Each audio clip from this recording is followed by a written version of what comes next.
Hi, I'm Philip Kivett. This video is for MBA 215, the post-test response for the ACA, questions 5 and 6. Question 5 asks, what strategy should you use to avoid legal challenges in these situations? Is the strategy of reducing hours an ethical one? Why or why not? Is your sister's strategy appropriate? Examine your sister's strategy from a legal and ethical perspective.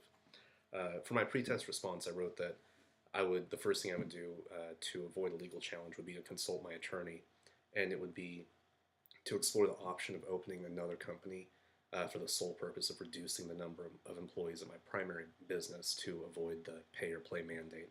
Essentially, it's just a way to circumvent the law, so I don't have to, so I don't get hit with that pay or play tax. um, I wrote that the initial cost would be high, but it would possibly offset any future penalties. And if this wasn't a viable option, then reducing hours would be an ethical decision. The reason for that is that it follows utilitarian approach in maximizing the total benefit for everyone involved. I would still get to operate my business, no jobs are lost, and the prospect of future expansion is still viable. My sister's strategy to move operations to another country is also ethical. It's legal and it maximizes shareholder value, which follows deontological theory. In my post-test response, I wrote that I would still follow my pre-test strategy, but I would also explore any options that would allow me to circumvent an increased cost in doing business. Meaning I would follow my sister's logic and look at outsourcing and moving to another country. While my preference would be to stay in the US, I would still keep that going international as a viable option. Really, it just depends on what my threshold is for when net income declines enough. A key difference in my openness to moving to another country, it's really just to stay in business. The advantage I have in my company is that we provide excellent customer service.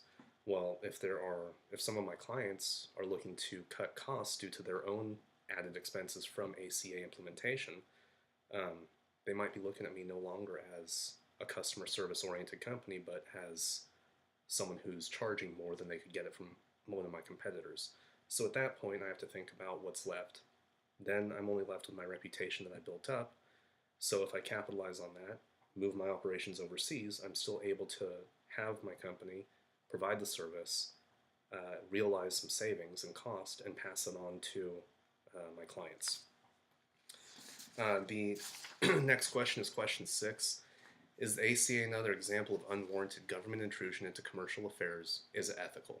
Explain using any examples that you have read about or have experienced. During my pre-test response, I responded that the ACA is an example of unwarranted government intrusion into commercial and personal affairs. And the basis for that is that nowhere in the Constitution is it expressed, implied, or inherent that healthcare or access to it is a right.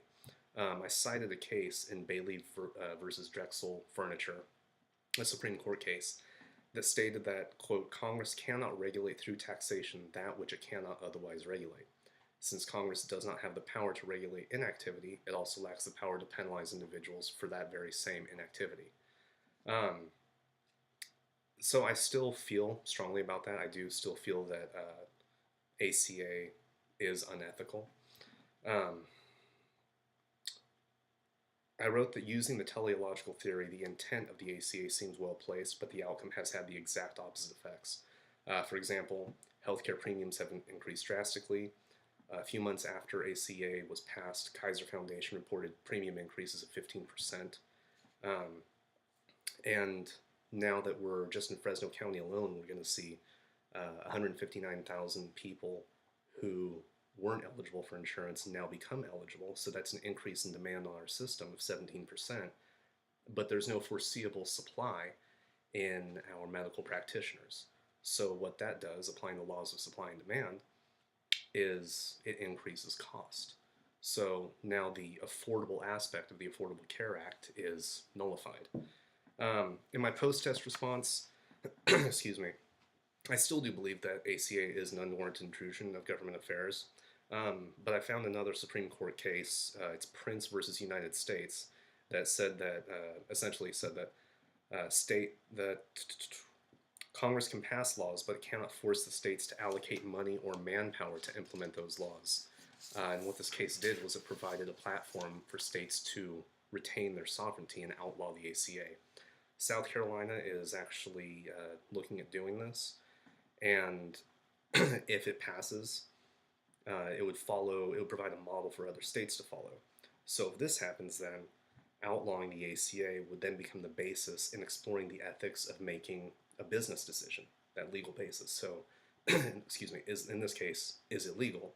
And the answer would be no, and no further assessment would be needed. A key difference in my post-test response was really just citing another Supreme Court case.